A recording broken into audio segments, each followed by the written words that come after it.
arrancar con la clase de hoy. Hoy va a ser un poquito más práctica. Se va a ir poniendo un poco más práctico el contenido, así que...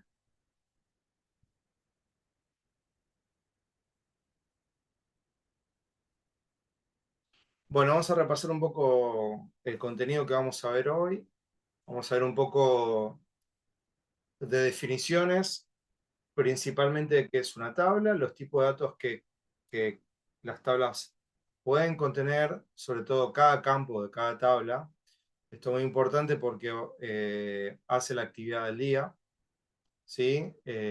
Cómo se estructura la información dentro de una tabla, a partir de la definición de los atributos de una tabla, que son las columnas, la definición de lo que es un registro, y después ya vendría la parte práctica, la segunda mitad, que es la creación de una tabla, la modificación, eliminar un campo, renombrar la tabla e inserción de registros. Esto lo vamos a hacer dentro de el frontend de MySQL, ¿sí? Acá no hay nada SQL. Seguimos trabajando sobre la interfaz gráfica del motor de base de datos. Así que, de todos modos, como les dije la otra vez, la idea es que esto lo sepan hacer bien eh, con la sintaxis propia de SQL. De todos modos, hoy lo vamos a ver desde el Workbench, ¿sí? Bien.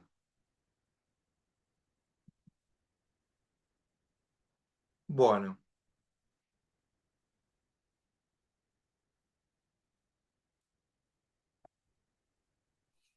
Bueno, vamos a hablar un poquito de qué es una tabla, ¿no? Una tabla es un objeto de la base de datos, es el principal objeto que tiene una base de datos.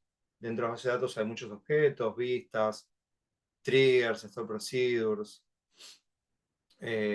funciones, ¿sí? Cada motor también tiene sus objetos propios, ¿sí? Pero el estándar generalmente son vistas, triggers, store procedures y tablas. La tabla es un elemento bidimensional, ¿sí? Justamente porque está compuesto por filas y columnas, ¿sí? Cada tabla tiene que tener un nombre y hay que definir dentro de la misma los campos y los tipos de datos que se van a almacenar en cada tabla, ¿sí? Hay unas reglas mnemotécnicas respecto al nombre de las tablas, no pueden llamarse de la misma manera dentro del mismo esquema, por un tema de ambigüedad. Después eso inclusive puede ocurrir que se llamen de la misma manera en diferentes esquemas o en diferentes bases, y eso después genera un conflicto. Para ello, como para los nombres de los campos, existe algo que se llama alias, que en principio resolvería, pero dentro del mismo esquema esto no puede ocurrir. Son algunas reglas que hay que cumplir a la hora de la creación de las tablas. Acá ustedes pueden visualizar desde el Workbench registros, ¿sí?, que están cargados dentro de una tabla. Como se observa acá, está bastante claro que tiene una estructura en donde tiene el nombre de cada campo, ¿sí? El ID, campo ID, el campo nombre, el campo de existencia, el campo precio y precio de compra. Para cada campo hay que definir el tipo de datos. Ahora vamos a hablar un poquito de los tipos de datos que maneja MySQL. Como hablamos en la clase pasada, los motores relacionales manejan dentro de lo que es el estándar, en su mayoría, los mismos tipos de datos. Pero también es así que cada motor tiene algunos tipos de datos que le son propios, ¿sí? por lo general, uno maneja en la base de datos relacionales, por lo general, los mismos tipos de datos, a saber, char. Ahora vamos a repasar cada uno de ellos y qué significa, de tipo char, varchar, integer, small int, float, ¿sí? Son tipos de datos cuya información es bastante estándar. Entonces, de importar o exportar ese dato, inclusive luego, quizás en otro motor, uno pueda tomar esa tabla o ese reporte que quizás generó a partir de una tabla cuya información estaba en una base de un motor X, la puede importar en otro sistema que funcione con otro motor de base de datos, ¿sí? Pero en principio, esto es lo que nosotros visualmente vemos cuando, por ejemplo, tenemos una hoja de Excel, ¿sí? Por eso la estructura matricial, ¿sí? Filas y columnas.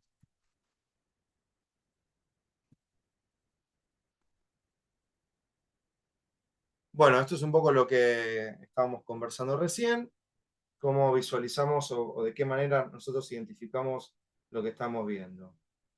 La tabla, cuya estructura matricial, en forma de grilla, los registros, que es diferente a lo que nosotros muchas veces nombramos como fila. El registro es la composición de todos los campos, ¿sí? Eso es lo que arma el registro, ¿sí? Eh, a otra salvedad, porque a veces uno habla de un registro, a veces llamándolo fila, pero sin comprender por qué uno dice registro. El registro es todo, ¿sí? La unión de todos los campos de la tabla. A eso se lo llama registro. Y a cada campo, ¿sí? O atributo de la tabla, lo tenemos que definir, lo tenemos que clasificar y definir su tipo de dato. Esto es un poco lo que estábamos charlando recién respecto a la información que guarda el tipo de dato. Esto es importante que lo tengan en cuenta porque va a ser parte de la práctica del día de hoy, en donde ustedes van a tener que crear una tabla y definir el tipo de dato para cada campo en relación a los datos que se van a almacenar en los campos que estén definidos, ¿sí?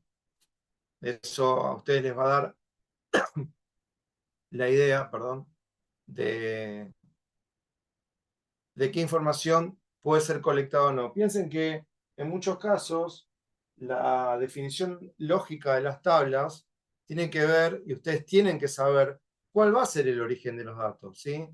Y en ese proceso de ingesta de datos sobre una tabla, hay un proceso previo que se llama normalización, de modo que ustedes normalicen esa información previamente antes de hacer inserción de datos, a menos que ustedes lo hagan de forma manual, para que justamente a la hora de hacer la inserción de los registros en la tabla no haya problemas u errores en donde el campo que ustedes tienen definido se corresponde a la información que ustedes van a insertar. A saber, si ustedes van a insertar un campo delimitado por espacios, ¿sí? Un delimitador que esté definido para la inserción de los registros, que ese campo texto, ¿sí? El campo esté definido como un campo de texto y no como un campo de tipo numérico, ¿sí? Insisto, ahora vamos a ver los detalles de esos campos. Pero esto ténganlo en cuenta al momento de crear las tablas, ¿sí? Tengan en cuenta cuál va a ser el input de datos que ustedes van a tener para cargar la tabla. Bien, vamos con los tipos de datos. Los grupos de tipos de datos básicamente son estos y hay más, pero frecuentemente uno manipula estos tipos de datos en la base de datos. Es decir, del tipo numérico, como lo dije recién, del tipo integer, ¿sí?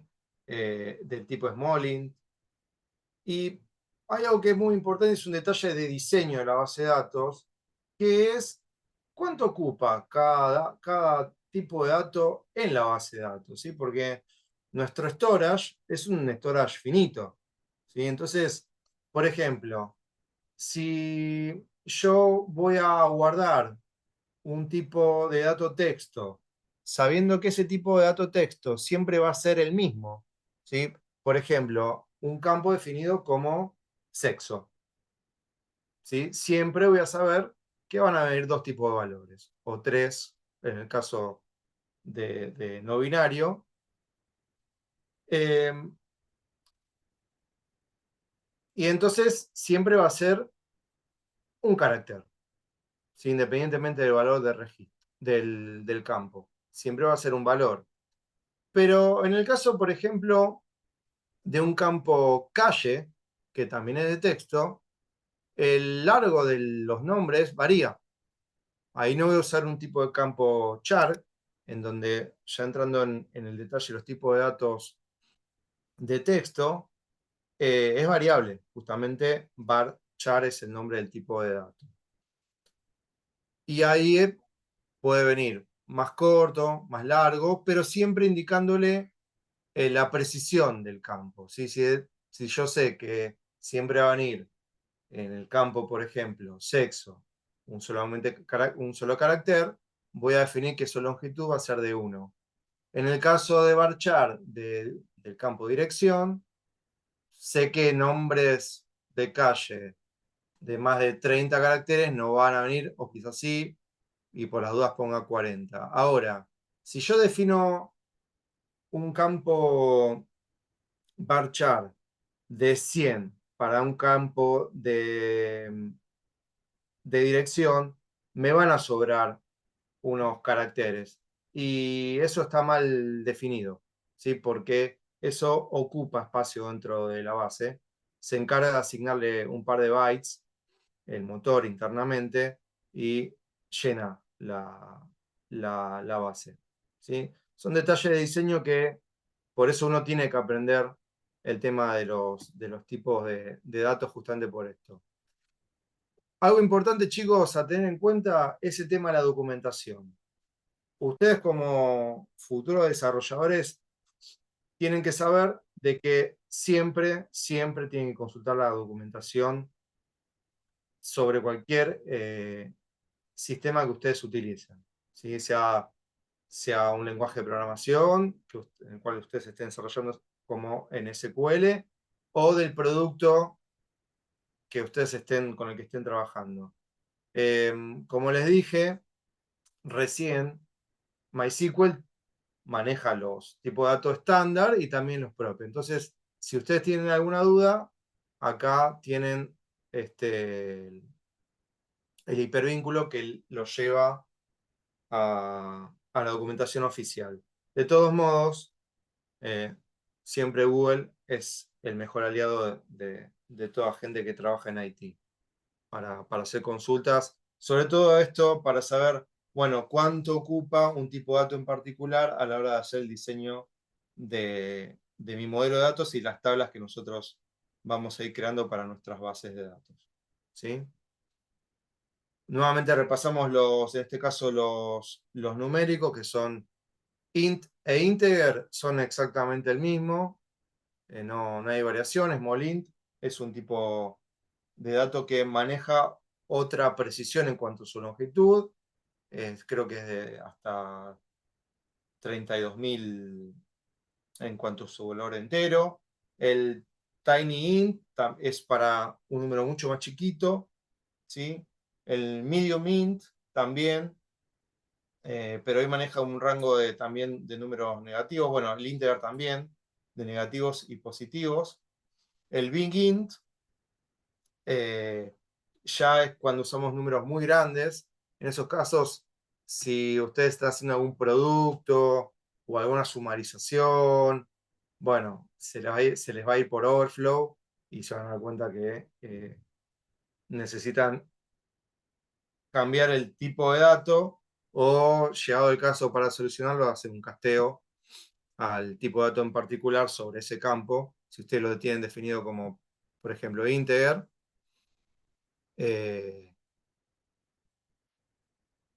lo castean a Bigint como para que esa manipulación no les rompa en una consulta, por ejemplo. ¿Sí? A ver, Bernardo, o sea que siempre que esperamos un estado binario nos va a convenir usarlos. Sí, digamos, cada campo que vos definas es en función del tipo de datos que vos sepas que vas a almacenar o que vas a usar, tal cual. Pero eso forma parte del diseño y del análisis que vos hagas y que vos sepas que la ingesta que va a tener tu tabla va a tener en los campos que vos defines. ¿Se entendió? Chicos, ¿se entiende lo que estoy explicando? Cualquier cosa, pregunten. Sí, sí, todo bien. Bien, seguimos entonces. A ver si me pasé. No. Bueno, acá tenemos los tipos de datos. Me falta, quería ir a los de texto antes de pasar a los de dates, a los de fecha, que es lo que estábamos hablando recién en el ejemplo, ¿no? Tanto char, varchar, el binary, son tipo de datos, es parecido al char, pero en ese lugar, en lugar de poner un dato de tipo texto, ahí se pueden almacenar tipos de datos de imágenes, ¿no? O los blob, que es el binary object, large object, perdón. El text es igual que el varchar. El enum es para listar, ¿sí? Eh, una serie de valores posibles y lo mismo que el set, ¿no? Que es un conjunto de valores de una lista de opciones. Estos son propios de MySQL, pero por lo general los tipos de datos que uno puede encontrar en una base, en un motor en particular, son char, varchar, eh, text, blow, text sobre todo para descripciones, ¿no? Bien. Lo mismo que los numéricos, los float también para hacer sumarizaciones de información de números muy grandes, ¿sí? De cuentas, se utiliza ¿Te puedo mucho. hacer dos consultas? Dale. En el tipo de dato numérico, ¿qué diferencia hay entre decimal y float? La precisión. O sea, La, el pre- la float, precisión, sí, es hasta 24 dígitos. está bien, El, está bien. O sea, el decimal son 12. el decimal te deja poner dos después de la coma, digamos, 12, 12, o del 12. punto. Claro, tal cual. Y float te deja poner más. Tal cual. O sea, la precisión numérica se amplía. Bien, perfecto. Todos Y los decimales que quedan después de la coma. Tal cual. dale, perfecto. Y en el tipo de datos de texto, eh, ¿cuál es la diferencia entre char y varchar? Y Char, text. dale, char era lo que les comentaba en el ejemplo. Es un tipo de dato fijo. Es de texto fijo. Donde vos vas a definir la precisión teniendo la certeza de que siempre va a venir con esa longitud el texto que vos insertes en la tabla, en ese campo. ¿Sí? Sí, Varchar es un tipo de campo de texto variable, que esto lo que significa es, vuelvo al ejemplo de vos definís un campo dirección, en donde la dirección, ¿sí? El nombre de la calle, o si querés nombre y apellido, sí, si sí que querés un tenés campo nombre y apellido, distintas tal cual, longitudes, tenés distintas pero en el longitudes. char también me decís que podés elegir la longitud. Sí, pero donde vos tenés la certeza de que siempre va a ser solamente esa. ¿Sí? Por Ah, eso o sea, diría el char, suponete, yo le pongo char 5. Vos siempre tenés que poner 5 caracteres, no podés poner 4. correcto. Ah, está bien. Bien. Y en el varchar, suponete que normalmente ahí se ponen muchos, por, no sé, 60 caracteres, vos podés poner de 1 a 60. Claro. A Y ver, puede pasar que en un char venga, te ponen, pero la idea justamente es que vos no ocupes con bytes, porque muchas veces el motor se ocupa de llenar esos bytes que sobran, ¿sí? Y ocupás espacio en la base. Entonces, tenés que vos saber qué dato vas a almacenar. Entonces, en función de qué dato te va a llegar para ese campo en particular, definir el tipo de dato más apropiado. sí, sí, sí, sí. ¿Me Sí, sí, no, entendés? esa parte te la entiendo, era ver la diferencia entre cada uno. Y estos dos con respecto a text, Eh, en ese caso, el text es más, suponete, un campo de descripción. Es como el varchar, pero para textos más grandes. Si vos querés tener un campo de descripción y utilizar el text. Se banca más que el varchar, pero a fines de prácticos puede definir un varchar de 255, que es un montón, y podés cargar una descripción. En el caso de está, que vos siempre tenés que tener en cuenta, cuando vos pensás que a vos te llega un archivo X, que vos vas a cargar en una tabla. Vos tenés que saber, en cuanto a los delimitadores con el cual venga el archivo para hacerle carga en las tablas, cuál es el largo de registro. Entonces, vos después armás justamente en el modelo de datos, vos vas definiendo qué tipo de dato iría mejor para los datos que vos vas a cargar.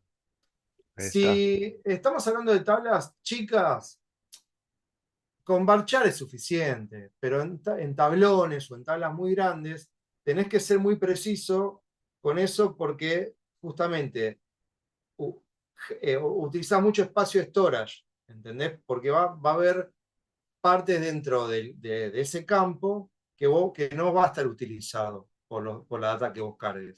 claro. Entonces, hay que ser muy performante con este tipo de cosas. En tablas chiquitas no, ¿sí? Yo estoy hablando de tablas grandes, ¿sí? Y pensalo a nivel de miles y millones de registros. Estamos siempre en orden de magnitud, pensemos no en 1000 registros, ¿sí?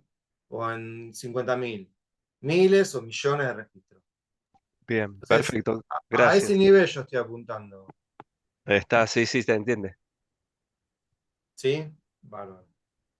Consulta, Dale. volviendo a eso, que hay que ser performante. Entonces, si uno quiere registrar el campo sexo, uno pensando en eso podría con 2 bits direccionar los 3 tipos en vez de usar un carácter que te direcciona 8 bits. Lo que pasa es que vos no haces ningún tipo de direccionamiento de memoria, eso lo hace internamente el motor. Ujú. Digamos, vos a ese nivel no haces nada. Lo que sí vos tenés que saber es cuánto ocupa el tipo de dato que vas a almacenar y en el diseño que vos hagas de la base, tenés que saber qué vas a almacenar. Entonces, cuando vos tengas vos sepas eso, vas a hacer un correcto diseño de la base obviamente de la tabla para saber qué tipo de dato definirlo a cada columna. ¿Me entendés? Entonces, eso a vos vas a hacer justamente una correcta elección y que eso no va a afectar tu storage. ¿Entendés? Si vos definís, no sé, varchar de 100, por decir, y tenés muchos campos de texto, y usás, no sé, una longitud promedio de 20, y estás desperdiciando bytes ahí. Y que eso lo único que haces es ocupar espacio en disco. ¿Se entiende? Entonces, vos tenés que saber cuál es tu input de datos para saber cómo definir correctamente el tipo de dato para cada columna. ¿Se entiende? Bien, sí, más que nada la pregunta iba porque quizás vos con 2 bits podés poner los 3 tipos de datos y quizás un intermediario haga la traducción, que no sé, 00 sea masculino, 01 sea femenino y 10 sea no binario. Pero que con la base de datos vos sabés que si se guarda con esos valores significa tal cosa. No, O sea, no, pero no te enredes con una traducción binaria de datos. Esto es declarativo, o sea, vos definiste un tipo de dato en particular y ese es el tipo de dato que te va a tomar, porque todo eso que vos me planteás lo resuelve internamente el motor, el gestor, ¿entendés? Entonces, vos no tenés que, digamos, darle una orden, o sea, no tenés que escribir el lenguaje de máquina para que el motor interprete que direccione los 2 bits. No, todo eso olvídate, es mucho más transparente, por decirlo de una manera, ¿se entiende? Entonces, pero sí, de ahí esto del manual de referencia, para que ustedes cuando investiguen y tengan que usar un tipo de dato en particular, sepan, bueno, qué datos ustedes van a manipular y van a cargar en las tablas para justamente no tener este problema de storage. Piénsenlo en términos de tablas grandes de miles de millones de registros. ¿Sí? Una tabla chiquita no te vas a dar cuenta en tiempo de respuesta, pero en tablas muy grandes, sí.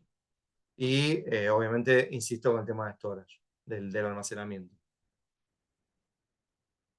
¿Se entiende, chicos? Después no se compliquen con cómo el motor lo hace internamente, porque para ustedes es transparente. Bien. Bueno, vamos con el tipo de datos date o time, o datetime, ¿sí? Que son tipos de datos bastante complejos para manipular. Quizás, a mi entender, son los más complejos por que muchas veces nos encontramos el mismo dato, quizás en formatos diferentes. Quizás está definido como time y es un tipo de dato timestamp, o datetime, o tenemos que hacer una conversión, en muchos casos, de los datos para hacer un cálculo, ¿sí? La manipulación de fechas es una de las cosas más complicadas en SQL, ¿sí? No vamos a profundizar, pero sí les hago el comentario como para que ustedes lo tengan y veamos de qué se trata cada uno. En principio, el tipo de dato date es un dato que justamente lo dice. Si ustedes hacen un select date y va a buscar al diccionario de datos la fecha actual, les va a devolver la fecha, ¿sí? El current date del día. Y el estándar que maneja es año, mes, día, ¿sí?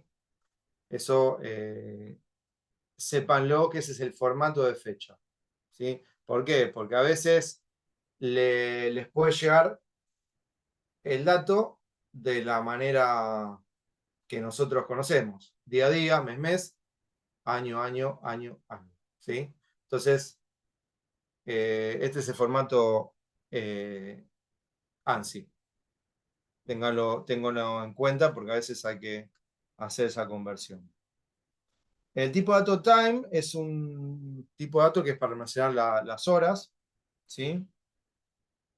El datetime es la fecha con el año, las horas y minutos, y el timestamp es todo junto, ¿sí?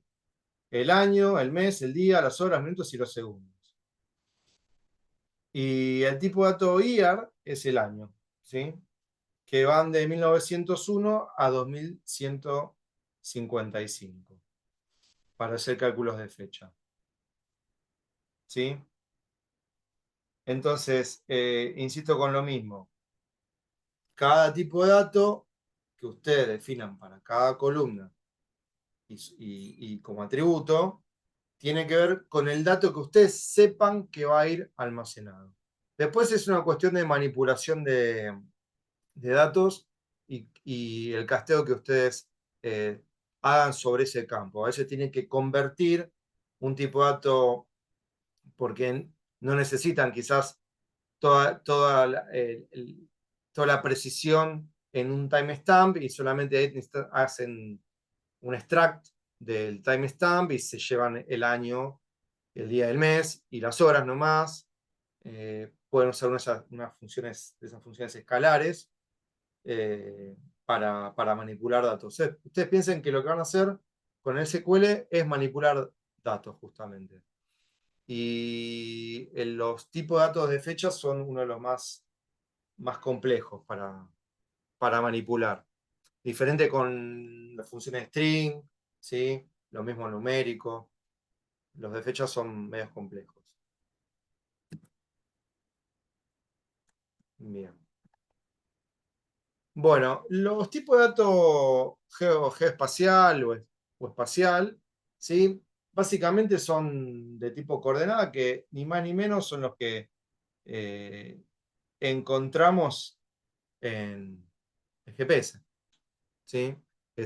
Que son almacenados en un tipo de campo definido como espacial, ¿sí? Cada motor lo maneja de manera diferente y en otros motores se llama parecido, ¿sí? Pero por el momento es para almacenar ese tipo de datos. Sobre todo ahora se almacena mucho más que en bases de datos relacionales en las no de tipo no SQL. Se manipula mejor. Si bien ya hace bastante que uno puede cargar en un modelo relacional los datos del tipo geoespacial, son más performantes y más óptimos hacerlo en una base del tipo no SQL que en una relacional. Pero bueno, el dato existe y se puede guardar, hay que definir el tipo de dato para el campo. Bien. Vamos a crear una tabla en el Workbench. Bueno, voy a dejar de compartir la PPT y así lo vemos todos juntos. Y comparto el Workbench.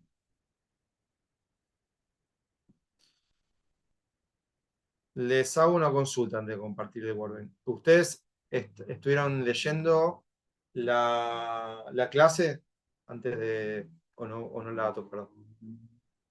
Aunque se chusmearon, a ver si me adelanto o no, o los dejo con la práctica.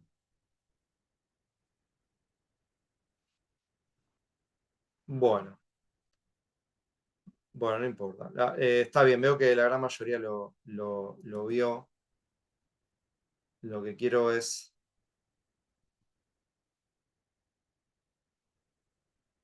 compartirles. Bueno, les comparto el Workbench y lo vemos juntos.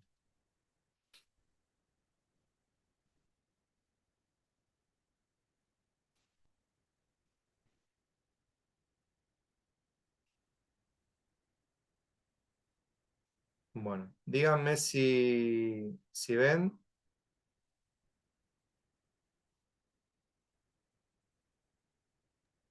Sí, sí, se ve. ¿Se ve? Sí, Vale, sí. genial.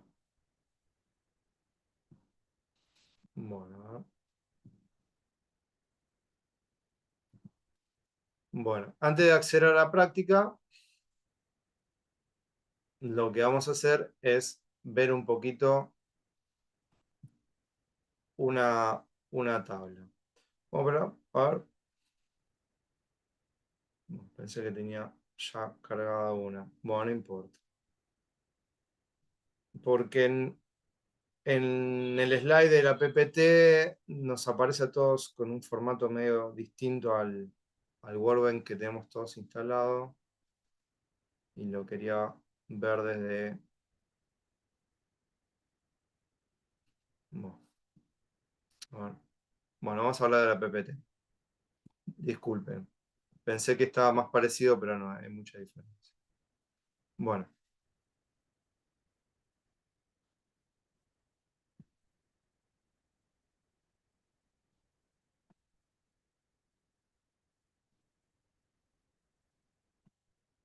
Bien. No importa, volvemos rápido al Workbench, no se preocupe. Bueno, en el árbol, en el tree que tienen ustedes al costadito con el esquema que ustedes crearon, ustedes pueden hacer botón derecho sobre dentro del esquema donde dice Table, hacen botón derecho y se les va a abrir un menú contextual que dice Create Table. Si hacen clic ahí, ¿sí?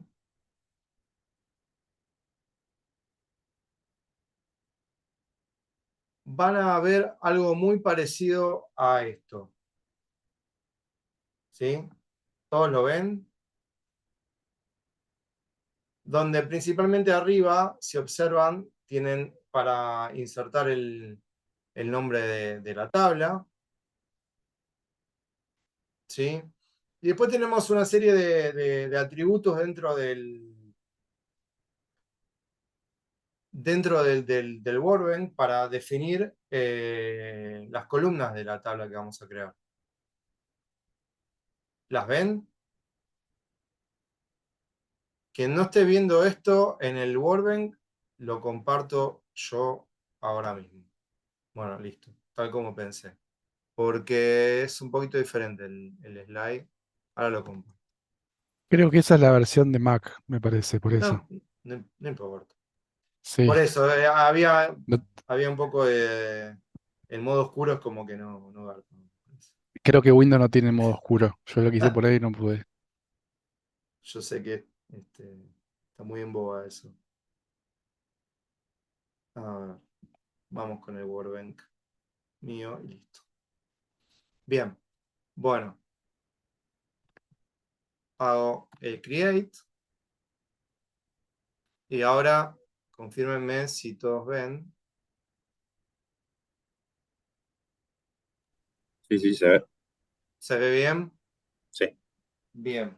Bueno, entonces como acá ven, en este panel, ustedes tienen una serie de opciones para ir definiendo la tabla, ¿no? Es importante acá en el primer campito de Table Name, van a ingresar obviamente el nombre de la tabla, van a definir el conjunto de caracteres que ustedes van a utilizar, ¿sí? En función, se lo voy a acotar porque es de suma importancia, que ustedes sepan qué van a cargar en una tabla, qué tipos de datos van a ir. En este caso, iríamos con el juego de caracteres UTF-8, ¿sí? Y lo dejamos en default collation, básicamente porque puede venir data que no esté en el idioma nativo nuestro. Entonces, en ese caso lo dejamos así. Pero sí utilizamos el juego de caracteres UTF-8. En otros motores, el tema del juego de caracteres es importante justamente por eso, porque está, por ejemplo, el juego de caracteres tipo kanji, que es en japonés. Entonces, si ustedes no van a recibir tipos de datos, o mejor dicho, datos que contengan caracteres japoneses, no lo van a usar.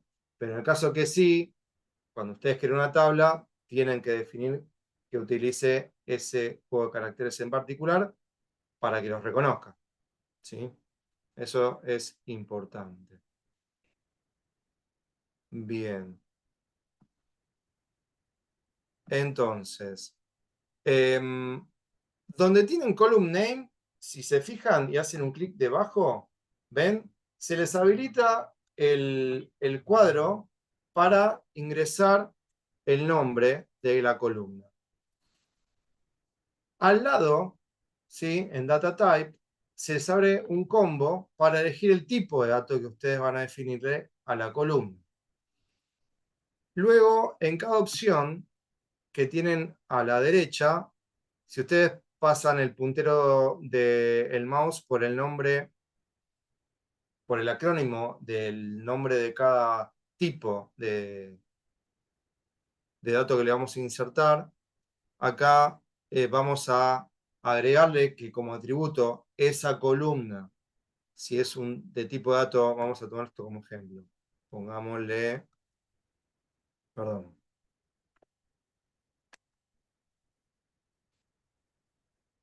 DNI, ¿sí? Va a ser un tipo de dato entero. Y que principalmente sea la primary key de la tabla y que no sea nulo.